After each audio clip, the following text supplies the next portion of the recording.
Hello, we are Uni Lee and Sabrina Sung, and this is our Pecha Kucha to help understand the context of Henrik Ibsen's A Doll's House. Through this presentation, we hope to help you understand why Ibsen is regarded as the father of modern theater and how he has affected literature of his time. To do this, however, we must first introduce two terms, Romanticism and Realism. Romanticism was a literary movement that began at the end of the 18th century and reached its peak in the first half of the 19th century. The focus of Romanticism was on a love of nature and respect for primitivism and the common man. Romanticists also idealized rural life and decried urbanization, often citing it as the cause of the world's problems.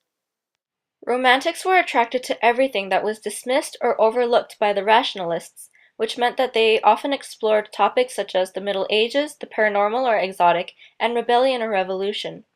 They believed that the imagination could open people's eyes to truths unseen by the confines of rationality, emphasizing intuition, individual feeling, and the wild freedom of nature rather than reason or logic. As a result, romantic theater was often extravagant and highly melodramatic, with animated and loud audiences as depicted here.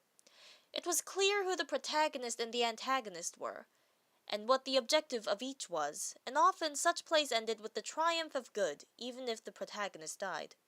Good over evil, love will find a way. Humans were in charge of their own fates. Realism, on the other hand, incorporates aspects of society into the play and provides a reflection of important happenings at the time, something that Romanticism shied away from. Unlike Romanticism, which highlighted subjectivity, realism carried a message of objectivity and seeing the whole picture rather than a limited scope. Realism does not necessarily require that the plays be realistic. The term comes from how, whereas Romanticism focused on how an individual can control their own fate, realism explored premises in which characters were not in control of their environment, which many believed was a more accurate reflection of the world. These plays often questioned societal values and incorporated unconventional subjects.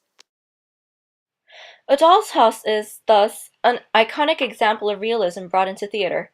In this play, Henrik Ibsen presents the idea that people are not in power of their surroundings, an example being how every proclamation of "wonderful" in the play is followed by something that proves the phrase wrong. In the first scene, where as soon as Nora proclaims that it's really wonderful, Mrs. Lind makes her first appearance, returning from hard times. Ibsen also challenged the values of society at the time, at first presenting the audience with an image of a happy family consisting of a successful man, his doting wife, and their multiple children.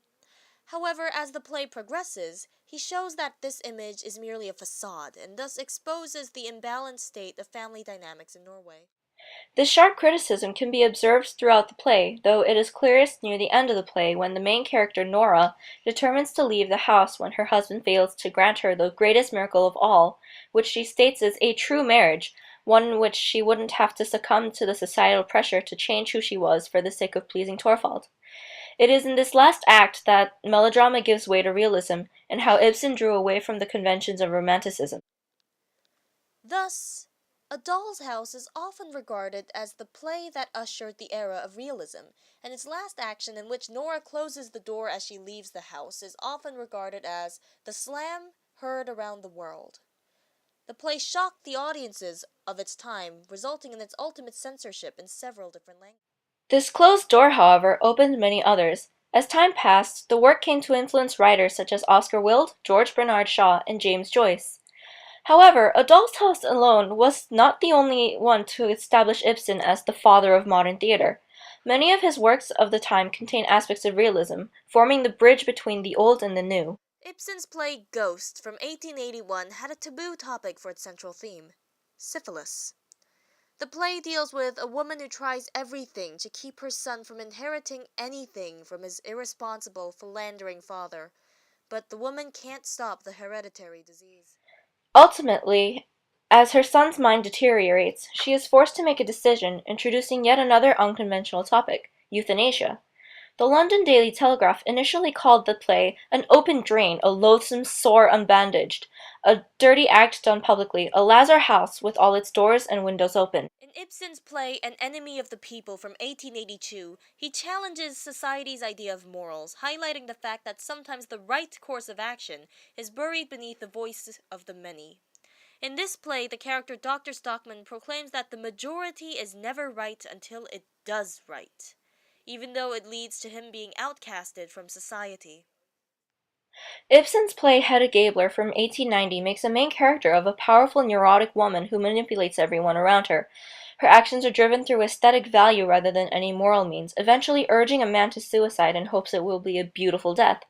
Ultimately, her boredom with the world around her drives Hedda to shoot herself in the head.